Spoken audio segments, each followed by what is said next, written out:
Hola, bienvenidos, bienvenidas a este podcast de gestión holística del conflicto. Lo que encontrarás en estos audios es comprender cómo es que se gestan los conflictos que vivimos día a día y encontraremos diferentes formas de entendernos, comprendernos y buscar soluciones humanas, sinceras, sencillas, para ir poco a poco resolviendo nosotros mismos nuestros problemas, procurando tener una vida más pacífica, armoniosa y con mucho más amor.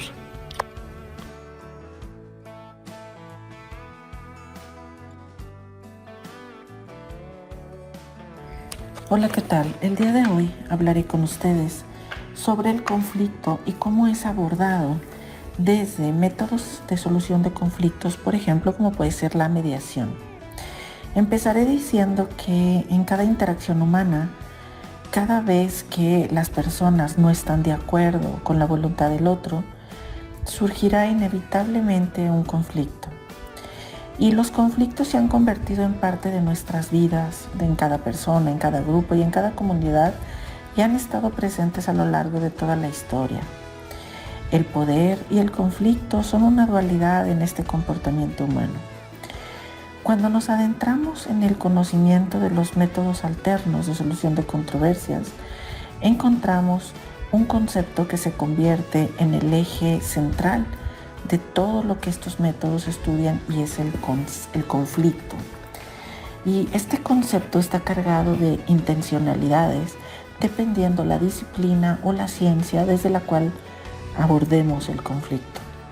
Es por ello necesario conocer esta cualidad multifacética de nuestro objeto de estudio, en este caso, del conflicto, para entender desde el punto de vista de los métodos alternos lo que se pretende es solucionarlo el conflicto. Hay que eliminarlo, corregirlo, resolverlo para poder llegar a una idea más grande, que es una cultura de paz. La comprensión actual, como les decía, del conflicto es multidisciplinaria. Es el resultado de muchos enfoques, desde la sociología, la psicología, que permitieron analizar la forma en que las personas nos enfrentamos y nos relacionamos y cómo resolvemos con armonía donde antes había un conflicto. A partir de todos estos enfoques podemos empezar a ver el conflicto como un proceso natural y en algunos casos hasta necesario en las relaciones humanas, en los grupos, en los estados. Ya no se considera a priori que el conflicto debe de conducir necesariamente a una ruptura catastrófica de la relación, porque el conflicto podemos administrarlo, podemos trabajarlo para poderlo gestionar. Existen también corrientes de pensamiento que defienden la forma más común del ser humano de resolver el conflicto, que es a través de la violencia.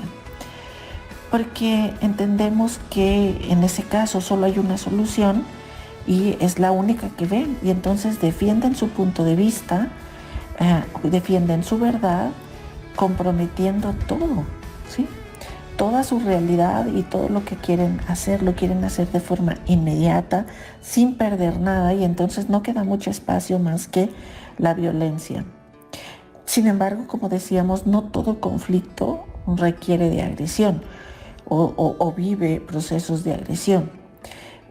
Cuando la incompatibilidad entre las partes es menor, no necesariamente vamos a encontrar salidas agresivas, especialmente cuando estamos vulnerando algún interés de las partes o algún sentimiento.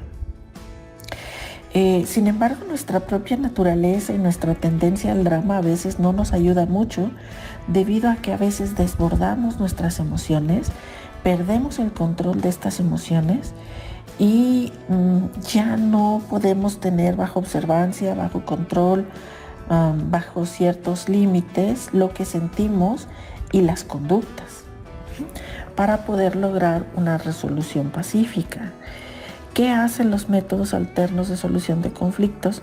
Pues se convierten en un medio para que estos conflictos, cuando las personas ya perdieron el control, perdieron la seguridad de cómo resolverlo, pues puedan encontrar una forma positiva de resolver sus problemas.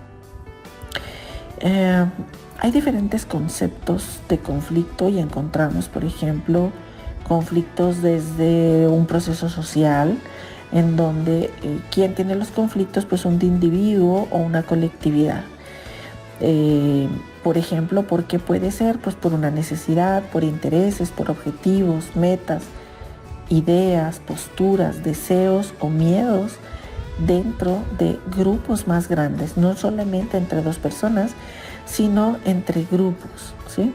Cuando esto sucede, podemos encontrar estas incompatibilidades percibidas, estas diferencias en intereses o creencias que chocan las aspiraciones de los grupos, las corrientes en las cuales han ido fluyendo, y estas partes tienen este gran choque entre estas posturas, y pues tenemos que ya no tenemos solo un conflicto entre personas, sino que lo tenemos entre grupos. ¿Okay? ¿Qué pasa? Que en estos grupos que están en este conflicto se encuentran en oposición y persiguen intereses contrarios. Estas discrepancias pueden ir creciendo la furia, la ira, las agresiones, el acoso entre los grupos, e ir generando condiciones que no son nada positivas y con consecuencias nada positivas para estos grupos. Entonces necesitamos poner atención a esta tensión, a esta lucha y a este conflicto entre estas partes, para que puedan volver a hablar, puedan volver a restablecer la relación, puedan razonar lo que necesitan, lo que están peleando, porque llega un punto en el que este antagonismo controla en tal manera el ambiente que ya no, ni siquiera recuerdan por qué se pelearon. Ya se rompió el equilibrio en tal medida que ya no hay nada que los atraiga. Técnicamente es como que estos grupos se rechazan y ya no saben específicamente por qué. Se pierde un poco el foco de dónde empezó el problema. ¿Por qué? Porque la escalada en la violencia va creando situaciones que van quedando en la memoria de las personas y va creando pues estos desajustes en la realidad. ¿Qué necesitamos? Necesitamos equilibrar los sistemas de relación, de interacción. Necesitamos que puedan encontrar caminos, conductos y situaciones previstas en los métodos de solución de conflictos para que las partes puedan volverse a encontrar, se escuchen, comprendan la postura del otro, puedan razonar juntos y crear juntos una solución que elijan respetar. Tenemos, por ejemplo, dentro de los métodos de solución, tenemos la mediación comunitaria para cuando tenemos estos conflictos sociales, en donde hay todo un proceso establecido para lograr que grupos y personas de comunidades puedan entenderse. Los invito a que conozcan un poco más de los métodos de solución de conflictos. Los invito a que exploren un poco más cómo un conflicto no solo lo podemos tener las personas, sino también los grupos. Y bueno, seguiré hablando en próximas entregas sobre este punto. Seguiré extendiéndome un poco sobre este punto, que es un poco importante, y veremos formas y posturas y enfoques que nos ayuden a resolver nuestros conflictos y a tener sociedades con una convivencia más pacífica. Muchas gracias por escucharme.